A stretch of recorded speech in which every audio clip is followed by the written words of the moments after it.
नमस्कार दोस्तों, स्वागत है आपका हमारे YouTube चैनल पर।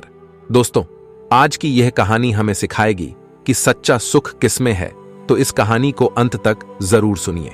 एक संत अपना स्वयं का आश्रम बनाना चाहते थे, जिसके लिए वो गांव-गांव की यात्रा करते और कई लोगों से मुलाकात करते थे।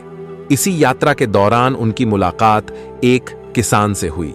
किसान ने उनका स्वागत किया और संत से कुछ समय अपनी कुटिया में आराम करने की याचना की। संत उसके मीठे व्यवहार से प्रसन्न हुए और उन्होंने उसका आग्रह स्वीकार कर लिया। किसान ने संत को घर का स्वादिष्ट भोज कराया और उनके विश्राम के लिए खटिया पर एक दरी बिछा दी। किसान खुद फर्श पर टाट बिछाकर सो गया। किसान को सोते ही नींद आ गई।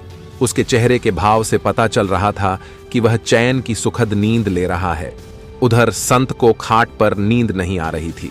उन्हें मोटे और नर्म गद्दे की आदत थी जो उन्हें दान में मिला था। वो रात भर किसान के बारे में सोच रहे थे कि वो कैसे इस कठोर जमीन पर इतने चैन से सो सकता है।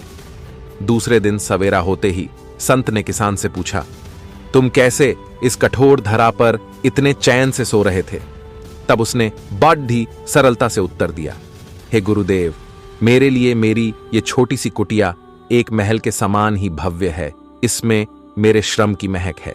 अगर मुझे एक समय भी भोजन मिलता है तो मैं खुद को भाग्यशाली मानता हूं। जब दिन भर के कार्यों के बाद मैं इस धरा पर सोता हूं तो मुझे मां की गोद का आत्मीय एहसास होता है। मैं दिन भर के अपने सत्कर्मों का विचार करते हुए चैन की नींद सो जाता हूं। मुझे एहसास भी नहीं होता कि मैं इस कठोर धरा पर हूं।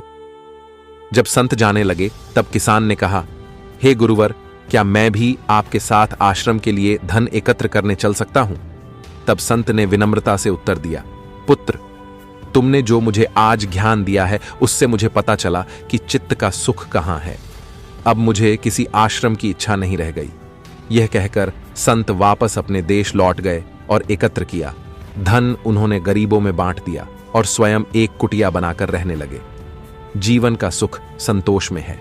अगर मनुष्य जो है उसे स्वीकार कर ले और उसी में खुशियां तलाशे तो वो उसी क्षण सारे सुख का अनुभव कर लेता है। कई घरों में अपार धन दौलत ऐशो आराम होते हुए भी वहां सुख शांति नहीं होती, क्योंकि उन्हें जो है उसमें संतोष नहीं होता। कहते हैं, जिन्हें दूसरों की थाली में घी ज्यादा दिखता है वो कभी खुद चैन से नहीं रहते। व्यक्ति को हमेशा वो चाहिए जो उसके पास नहीं है, और वो मिल जाए तो नई महत्वाकांक्षा उसकी जगह ले लेती है। इस तरह पूरा जीवन असंतोष में ही बीत जाता है। अतः संतुष्टि ही जीवन का मूल मंत्र है। अगर इंसान में संतोष है तो कोई दुख उसे तोड़ नहीं सकता। यही है जीवन का रहस्य। दोस्तों, आपको यह कहानी कैसी लगी? मुझे यह कमेंट बॉक्स में कमेंट करके जरूर बताएं, और ऐसी ही प्रेरणादायक और ज्ञानवर्धक कहानी सुनने के लिए हमारे चैनल को सब्सक्राइब करके बेल आइकॉन को ऑल पर प्रेस कर लें, ताकि आपको ऐसी ही कहानियां सुनने को मिले। सबसे पहले तो दोस्तों, आज के लिए सिर्फ इतना ही। हम फिर मिलेंगे एक और नई प्रेरणादायक कहानी के साथ। तब तक आप जहां भी रहिए, खुश रहिए और खुशियां बांटते रहिए।